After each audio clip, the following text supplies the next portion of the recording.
नमस्कार, संगीताज लाईफस्टाईल या चॅनलवरती तुमचं स्वागत आहे।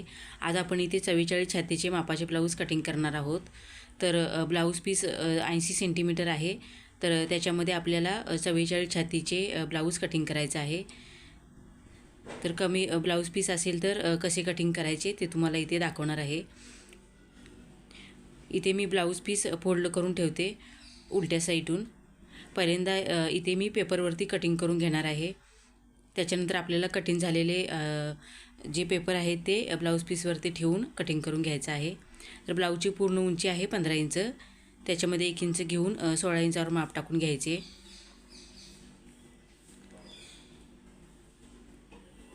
त्याच्यानंतर इथे आपल्याला शोल्डरचे माप टाकायचं आहे।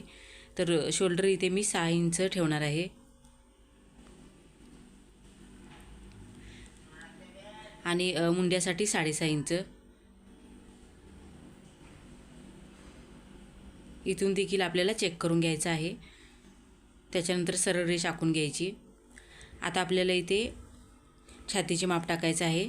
तर 44च्या चौथा 11 इंच अधिक 2 इंच मार्जिनसाठी। पुढच्या साईडला पेपर कमी पडतो तर मी ते कपड्यावरती ठेवून घेतल्यानंतर वाढवून घेणार आहे। कमर आहे 34 इंच, त्याचा चौथा 8.5 इंच अधिक 1 इंच टक्ससाठी आणि मार्जिनचे 2 इंच ठेवलेले आहे। इथून मुंड्यासाठी 1 इंच घ्यायचे आणि मुंड्याला गोलाकार देऊन घ्यायचा। त्याच्यानंतर इथे मी गळा रुंदी 2.5 इंच ठेवलेली आहे आणि 1/2 इंच डाऊन करून घ्यायचे गळ्याच्या साईडला, म्हणजे शोल्डर उतरत नाही। इथे पाठीमागच्या गळ्याची उंची 11 इंच ठेवलेली आहे आणि रुंदी 3 इंच।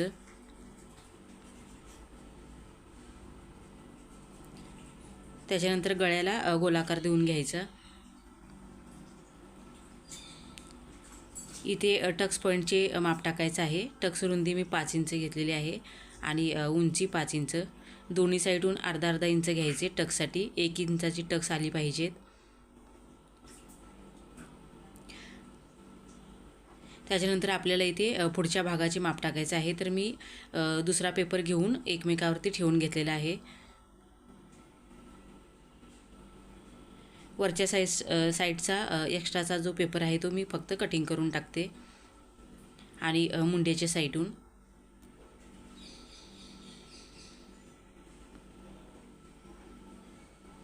त्याच्यानंतर आपल्याला इथे पुढच्या भागाचे माप टाकून घ्यायचं आहे।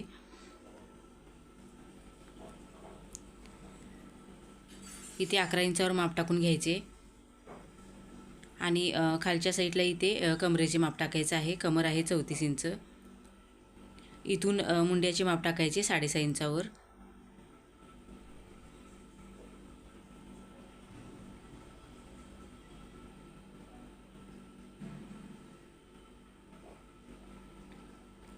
त्याच्यानंतर इथे आपल्याला अर्धा इंचावर खालच्या साईडला माप घ्यायचे आणि इकडून 1/2 इंच आणि पुढच्या भागासाठी गोलाकार देऊन घ्यायचा मुंड्याच्या साईडून। गळा रुंदी 2.5 इंच घेतलेली होती आणि इकडे 1/2 इंच डाऊन करून घ्यायचे। पुढच्या गळ्याची उंची 6.5 इंच आहे। इथून मी रुंदी 2.5 इंच ठेवलेली आहे गळ्याची। इथे योगपट्टीचे माप टाकायचे 3 इंचावर। दोन्ही साईडून मी 3 इंच घेतलेले आहे। त्याच्यानंतर इथे अर्धा इंच वरच्या साईडला घ्यायचे कटोरीसाठी गोलाकार देऊन घ्यायचा। कटोरीसाठी मी इथे 6 इंचावर माप टाकून घेतलेले आहे आणि इकडून 1 इंच। मुंड्याच्या साईडून आपल्याला मी इथे 2.5 इंचावर आणि 2.25 इंचावर माप टाकून घेतलेले आहे। कटोरीचा जसा गोलाकार येतो त्याप्रमाणे आपल्याला गोलाकार देऊन घ्यायचा आहे आणि इथे गळ्याला गोलाकार देऊन घ्यायचा। इथे पुढच्या भागाचे माप टाकून झालेले आहे। आता इथे मी पेपर कटिंग करून घेते।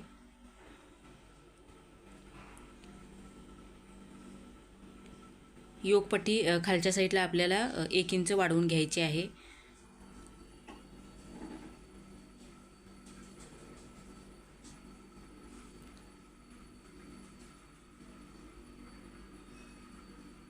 इथे पुढच्या भागाचे कटिंग झालेले आहे।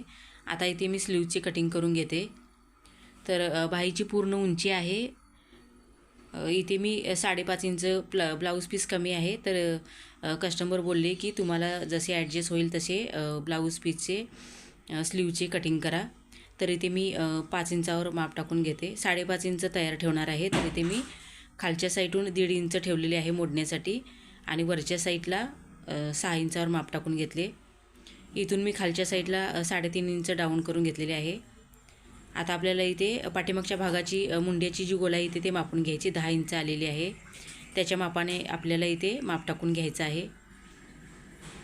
इथे पुढच्या साईडला पेपर कटिंग कमी पडतो तर इथे मी कटिंग करून घेते.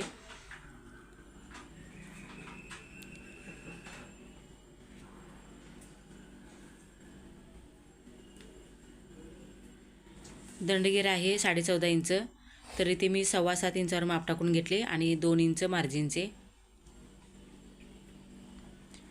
इथे मी 10 इंचावर माप टाकून घेतले आणि 2 इंच मार्जिनचे पुढच्या साईडला.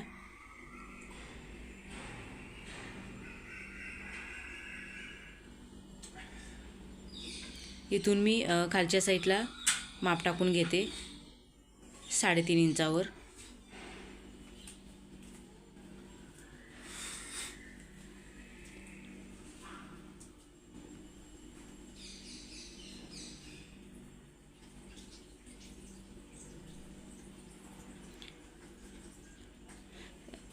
बिना अस्तरचे ब्लाऊज असतात त्याच्यामध्ये आपल्याला स्लीवसाठी खालच्या साईडला 1.5 इंच मार्जिनचे ठेवायचे फोल्ड करण्यासाठी. ब्लाऊज पीसला खालच्या साईडला काट असेल तर तुम्ही 1.25 इंच घेतले तरी पण चालेल. इथे मी 1.25 इंचच घेतलेले आहे. त्याच्यानंतर इथे मी कटोरी कशी वाढवून घ्यायची ते तुम्हाला दाखवते. तर कटिंग करून घेतलेली कटोरी आहे ती क्रॉसमध्ये ठेवून घ्यायची आणि साईडून आकार काढून घ्यायचा जसा आहे तसा.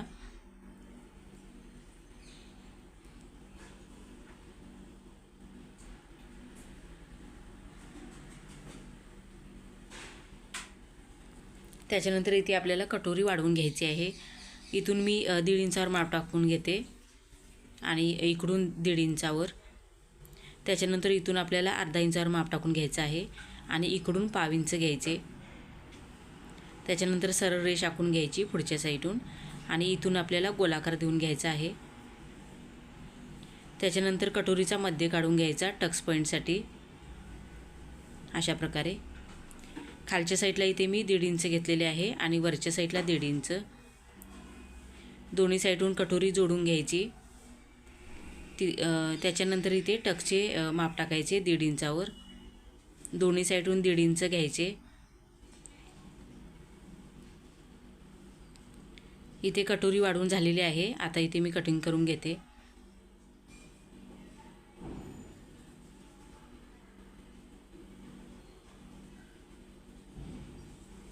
इथे योगपट्टी खालच्या साईडला 1 इंच वाढवून घ्यायची शिलाईसाठी.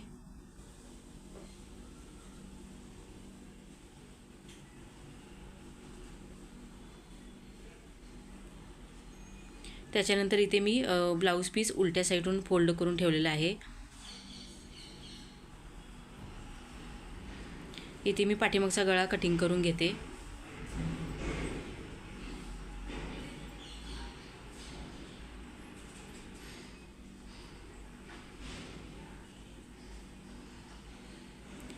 ब्लाऊज पीस कमी असेल तर पहिल्यांदा तुम्ही पेपरवरती कटिंग करून घ्या.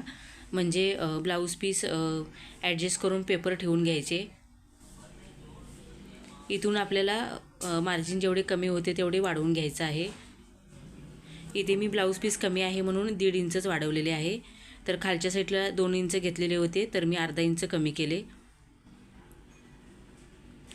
ब्लाऊज पीस कमी असेल तर तुम्ही 1.5 इंच मार्जिन ठेवू शकता किंवा 2 इंच.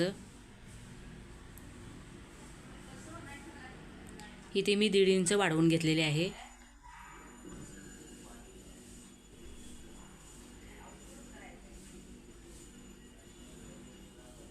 इथून देखील आपल्याला 1.5 इंच वाढवून घ्यायचं आहे अशा प्रकारे.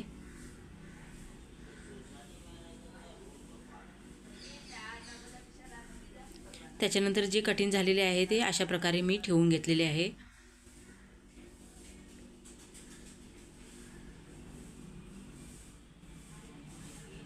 दोन्ही साईडून इथे मी एक्स्ट्रा वाढवून घेतलेले आहे. इथे योगपट्टीच्या खालच्या साईडला कटोरीच्या खालची जी टक्स आहे तिथे योगपट्टीचे माप आलेले आहे.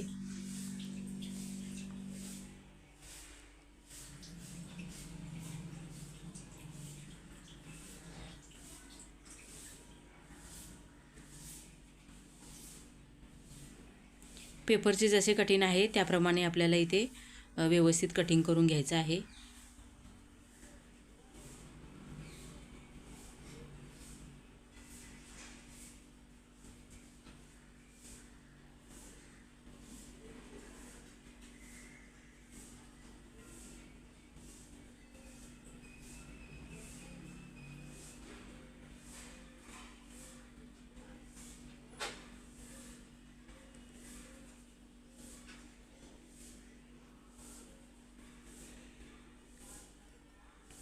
तुम्हाला जर हा व्हिडिओ आवडला असेल तर माझ्या चॅनलला सबस्क्राईब करा आणि लाईक करायला विसरू नका, म्हणजे तुम्हाला माझ्या नवीन व्हिडिओचे नोटिफिकेशन येत राहील.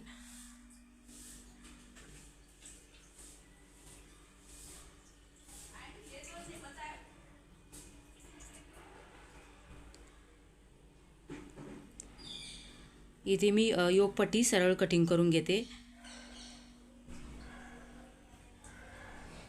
कटोरीच्या टक्सच्या तिथे थोडा कापड कमी पडतो, पण काही प्रॉब्लेम नाही. अशी पण आपण टक्स दिल्यानंतर कापड तो आतमध्येच जातो.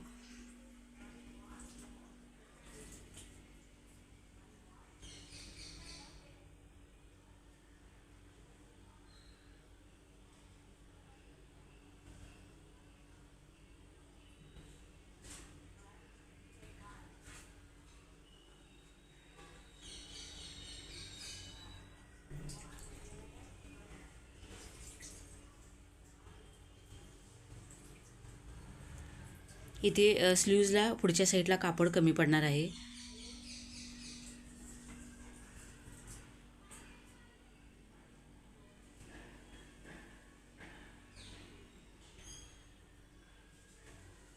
इथे आपल्याला शिलाई करून घ्यायचं आहे एक्स्ट्रा कापड जोडून. इथे पूर्ण ब्लाऊजचे कटिंग झालेले आहे.